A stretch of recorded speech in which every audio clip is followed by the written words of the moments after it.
क्या आप जानते हैं कि इस पूरे ब्रह्मांड का संचालन सिर्फ 3 शक्तियों के हाथ में है?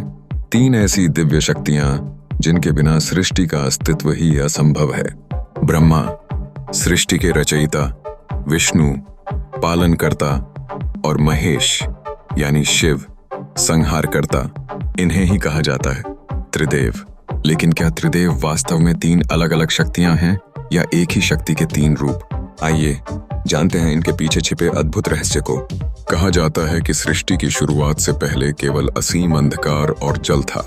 उसी जल में भगवान विष्णु शेषनाग पर योग निद्रा में लीन थे। जब समय आया तब विष्णु की नाभि से एक दिव्य कमल प्रकट हुआ।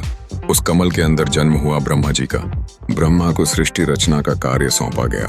उन्होंने वेदों और तत्वज्ञान के आधार पर लोक, प्राणी और प्रकृति की रचना की। इसके पीछे भी एक रहस्यमयी कथा छिपी है।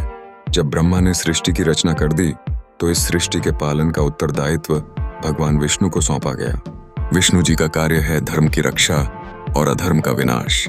उन्होंने समय समय पर विभिन्न अवतार लेकर मानवता को बचाया। लेकिन क्या आप जानते हैं कि विष्णु जी का अंतिम अवतार, कल्कि अवतार, अभी प्रकट होना बाकी है?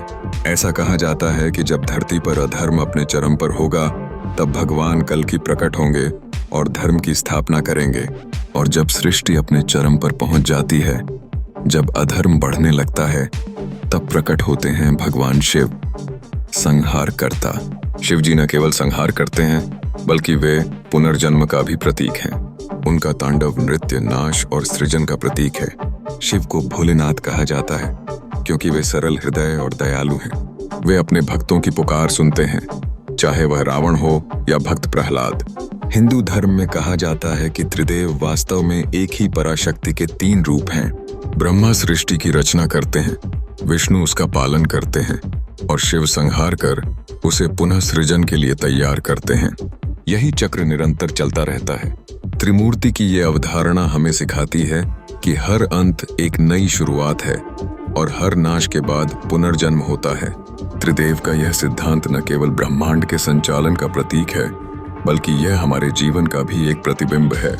हमारे जीवन में भी सृजन, पालन और संहार की प्रक्रिया निरंतर चलती रहती है। हर समस्या के बाद एक नया अवसर जन्म लेता है। जब हम कठिनाइयों का सामना करते हैं तब हमें याद रखना चाहिए कि यह केवल परिवर्तन की प्रक्रिया है जिसका अंत नई शुरुआत में होगा।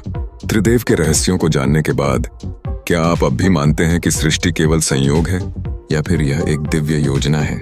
अगर आपको यह वीडियो पसंद आई हो तो इसे लाइक करें, शेयर करें और द हिंदू भक्ति चैनल को सब्सक्राइब करें।